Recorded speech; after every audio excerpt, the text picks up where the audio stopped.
હવામાન વિભાગે વરસાદને લઈને મોટી આગાહી કરી છે। રાજ્યના 12 જિલ્લામાં ઓરેન્જ એલર્ટ આપવામાં આવ્યું છે। ગુજરાતના કેટલાક જિલ્લાઓમાં ભારેથી અતિ ભારે વરસાદની પણ આગાહી કરાઈ છે। મધ્ય ગુજરાતના 5 જિલ્લાઓમાં ઓરેન્જ એલર્ટ જ્યારે અમદાવાદ અને ભાવનગરમાં યલો એલર્ટ જાહેર કરાયું છે। દક્ષિણ ગુજરાતને મેઘરાજા ગમરોળે તેવી શક્યતા છે। સુરત, નવસારી અને ડાંગ સહિતના જિલ્લાઓમાં ભારે વરસાદની આગાહી કરાઈ છે, જ્યારે મોટાભાગના જિલ્લાઓનું તાપમાન 33 થી 34 ડિગ્રીની આસપાસ રહે તેવી શક્યતા છે।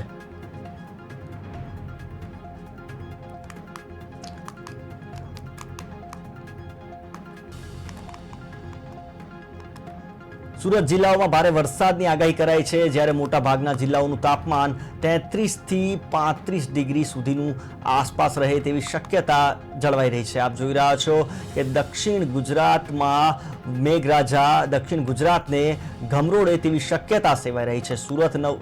સુરત, નવસારી અને ડાંગ સહિતના જિલ્લાઓમાં ભારે વરસાદની આગાહી કરી છે, જ્યારે મોટાભાગના જિલ્લાઓનું તાપમાન 33 થી 34 ડિગ્રીની આસપાસ રહે તેવી શક્યતાઓ જોવા મળી રહે છે।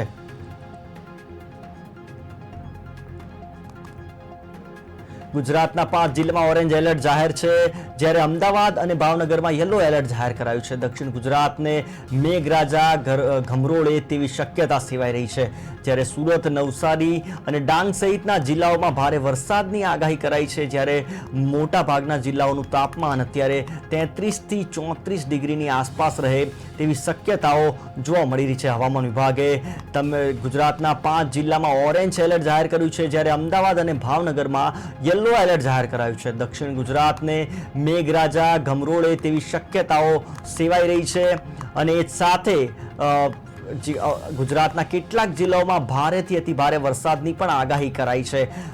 રાજ્યના 12 જિલ્લામાં ઓરેન્જ એલર્ટ આપવામાં આવ્યું છે। હવામાન વિભાગે વરસાદને લઈને મોટી આગાહી કરી છે। રાજ્યમાં 12 જિલ્લામાં ઓરેન્જ એલર્ટ આપવામાં આવ્યું છે। ગુજરાતના કેટલાક જિલ્લાઓમાં ભારેથી અતિ ભારે વરસાદની પણ આગાહી કરાઈ છે। મધ્ય ગુજરાતના 5 જિલ્લાઓમાં ઓરેન્જ એલર્ટ, જ્યારે અમદાવાદ અને ભાવનગરમાં યલો એલર્ટ જાહેર કરાયું છે। દક્ષિણ ગુજરાતને મેઘરાજા ગમરોળે તેવી શક્યતા છે। સુરત, નવસારી અને ડાંગ સહિત જિલ્લાઓમાં વરસાદની આગાહી કરાઈ છે, જ્યારે મોટાભાગના જિલ્લાઓનું તાપમાન 33 થી 34 ડિગ્રીની આસપાસ રહે તેવી શક્યતાઓ સેવાઈ રહી છે।